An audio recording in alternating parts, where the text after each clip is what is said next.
everyone, Kelly here, multitasking as usual.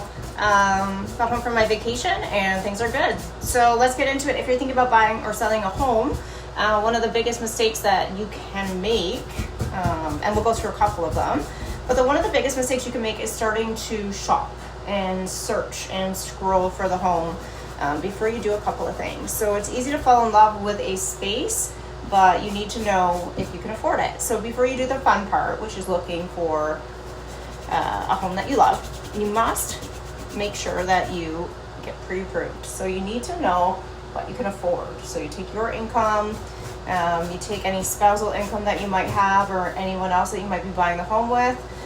You don't want to get this part wrong because it does determine your ceiling. So if you have, a certain income, say $100,000 a year, you've got a ceiling on what you could actually buy. And you want to know that ceiling because sometimes you don't want to pay full price for a home or maximize the amount that you would spend up to your ceiling. You might want to have some extra money hanging around afterward. So, Kelly Gallagher, and I'm a real estate agent from London, Ontario, doing some laundry while I talk to you today because multitasking seems to be the way we get things done.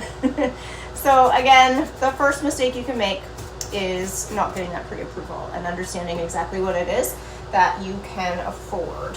So after that, once you get your pre-approval, then you can actually start looking for homes and understanding what's in your price range and what your non-negotiables are. So you may think to yourself, I want a laundry room, on-site laundry.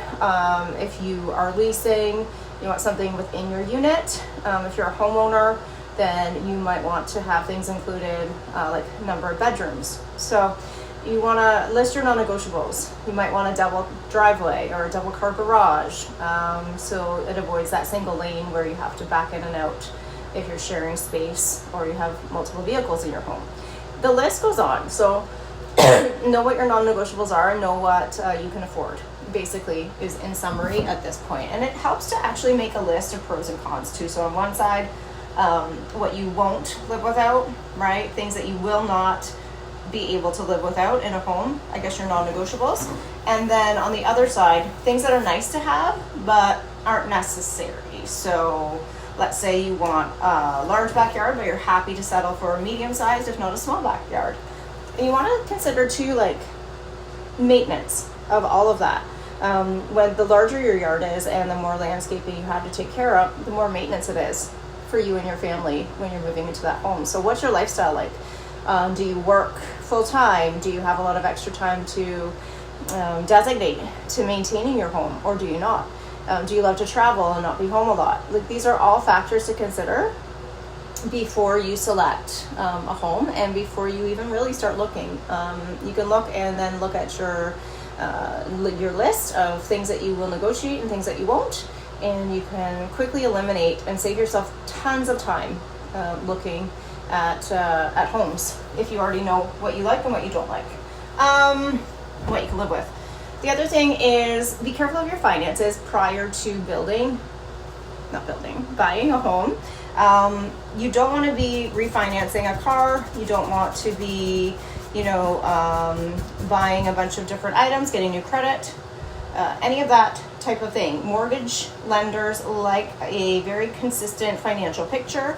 They don't like surprises, and they really, really appreciate it when people can show stability over time and a low total debt service, right? So your ratio of debt to income should be fairly low.